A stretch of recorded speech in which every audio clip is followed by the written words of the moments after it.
In this video, I'm going to give you an incredibly simple strategy. Actually, it's an incredibly simple question that you can ask in any recruiter interview. That's not only going to help you stand out and improve your chances of moving on to the hiring manager, but it's also going to highlight to the recruiter that you understand how the hiring process works, which is going to differentiate you from the other candidates. The best part is most people never think to ask this question. Hey, I'm Rob. I'm an executive recruiter and I've interviewed thousands of candidates from account executives all the way up to CEOs and had the opportunity to work with hundreds of hiring teams.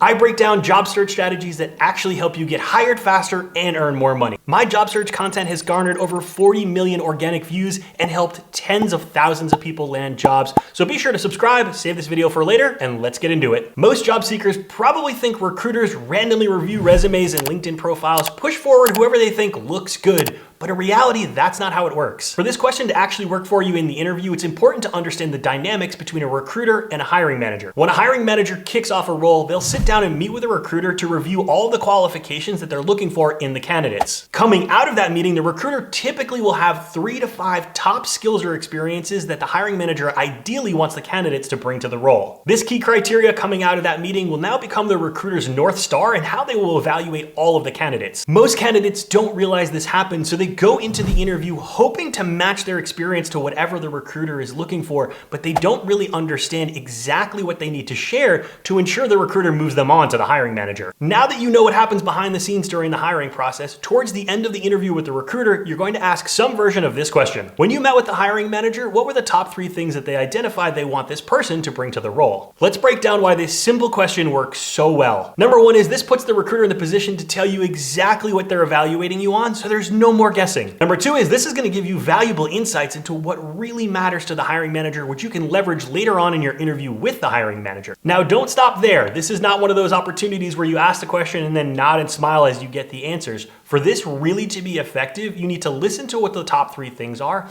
and then respond in a very clear and succinct way of how your past experiences and skills are aligned to those 3 things. Now, if you can't match all 3 skills, don't panic. This is now the time to highlight how you have some transferable skills. As an example, let's say they highlight the top 3 skills as we're looking for somebody with 5+ years of SaaS marketing experience, somebody that has strong paid media skills, as well as experience with HubSpot. Let's just say you only check 2 of those boxes. Instead of accepting defeat that you may not be the perfect fit, you could say something like, that is fantastic to hear. I've got over 5 years of digital marketing experience with a strong track record in paid media. Most of my recent CRM work has actually been in Marketo, but I have experience across a wide breadth of automation tools, and I had to learn Marketo for this role, so very confident that I can ramp quickly and learn HubSpot. So why does this all work, and why do recruiters actually want to answer this question for you? You're making the recruiter's job a lot easier. Part of their role is to take all the candidate's skills and experience and present to the hiring manager why they think you're the right fit for the role. By providing a clear and structured answer, you're essentially doing their work for them, and trust me, they're going to appreciate it. This also positions you as somebody that really understands how the hiring process really works, which is going to help differentiate yourself from the other candidates. Now, before you try this in an interview live, here are some mistakes you need to avoid. Don't get frazzled, even if you don't have all the skills.